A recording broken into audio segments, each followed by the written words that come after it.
নমস্কার বন্ধুরা, আর মাত্র কয়েক ঘন্টা বাকি, তারপরেই পশ্চিমবঙ্গে প্রথমবার বিজেপি মন্ত্রিসভা গঠন হতে চলেছে। কে হবেন মুখ্যমন্ত্রী, কার হাতে থাকবে কোন দপ্তর জানাবো। দক্ষিণবঙ্গ থেকে উত্তরবঙ্গ আঞ্চলিক ভারসাম্য রক্ষার সমীকরণই বাকি জানাবো। শেষ পর্যন্ত ভিডিওতে থাকবেন। আপনাদেরকে জানিয়ে রাখি, শীর্ষ নেতৃত্ব এবং মুখ্যমন্ত্রী প্রস্তাবিত যে তালিকা সেটা স্ক্রিনে দেখুন, আপনারা দেখতে পাচ্ছেন। মাননীয় শুভেন্দু অধিকারী মহাশয় মুখ্যমন্ত্রী হিসেবে শপথ গ্রহণ করতে চলেছেন এবং জানিয়ে রাখি যে উনি কেবল মুখ্যমন্ত্রী নন, উনার হাতে থাকছে স্বরাষ্ট্র, কর্মী ও প্রশাসনিক সংস্কার এবং ভূমি সংস্কারের মতো অত্যন্ত গুরুত্বপূর্ণ দপ্তর। অর্থাৎ প্রশাসনের হ্রাস এবং আইন শৃঙ্খলা পরিস্থিতি সরাসরি মুখ্যমন্ত্রীর নিয়ন্ত্রণে থাকছে। উপমুখ্যমন্ত্রী এবং স্পিকার, প্রশাসনিক ভারসাম্য বজায় রাখতে দুজন উপমুখ্যমন্ত্রীর নাম প্রস্তাব করা হয়েছে। উপমুখ্যমন্ত্রী হিসেবে দিলীপ ঘোষ এবং অগ্নিমিত্রা পল দুজনের নাম প্রস্তাব করা হয়েছে। দিলীপ ঘোষের হাতে থাকছে পঞ্চায়েত এবং গ্রামীণ উন্নয়ন এবং পশ্চিমাঞ্চল উন্নয়নের দায়িত্ব।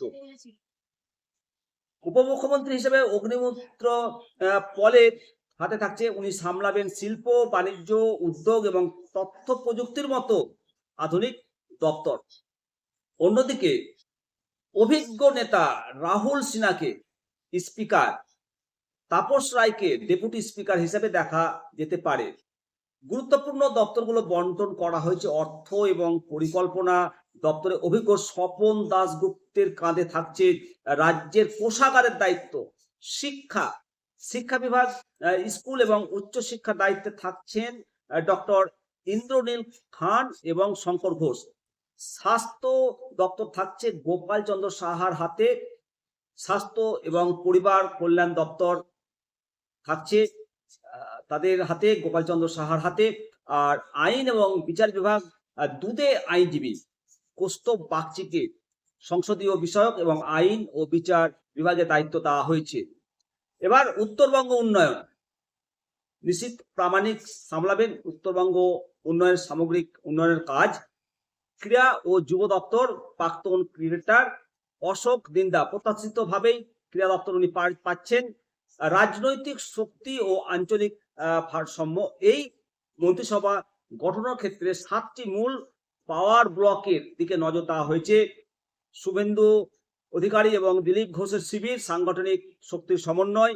উত্তরবঙ্গ এবং জঙ্গলমহল, আদিবাসী নেতা অমিয় কিস্কু ও চন্দনা বাউরিদের অন্তর্ভুক্তের মাধ্যমে এই অঞ্চলে বিজেপির শক্তিশালী আধিপত্য প্রতিফলিত হয়েছে। নারী নেতৃত্বে অগ্নিমিত্রা পল, রূপা গাঙ্গুলি এবং রেখা পাত্রদের মাধ্যমে প্রশাসনে নারীদের জোরালো উপস্থিতি নিশ্চিত করা হয়েছে। শিল্প ও নগর উন্নয়ন, রূপা গাঙ্গুলি ও অগ্নিমিত্রা পলের হাতে থাকছে কলকাতা ও শিল্পাঞ্চল পুনর্গঠনের গুরুত্বভার ন্যস্ত থাকছে এবং সরকারের 3 ধাপের কর্ম পরিকল্পনা।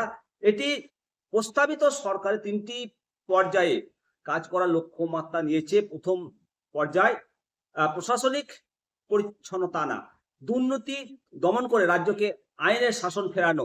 দ্বিতীয় পর্যায়ে রয়েছে কলকাতার আধুনিকরণ এবং বন্দর ভিত্তিক শিল্পায়নের মাধ্যমে কর্মসংস্থান সৃষ্টি। তৃতীয় পর্যায়ে রয়েছে কলকাতাকে পূর্ব ভারতের সংস্কৃতি এবং অর্থনীতির প্রধান প্রাণ শক্তি হিসেবে পুনঃপ্রতিষ্ঠা করা। বন্ধুরা, এই যে পুরো তালিকাটা, এটা রাজনৈতিক দূরদর্শী বিশ্লেষণ এবং 207 জন আসনের সংখ্যাগরিষ্ঠতার উপর ভিত্তি করে তৈরি।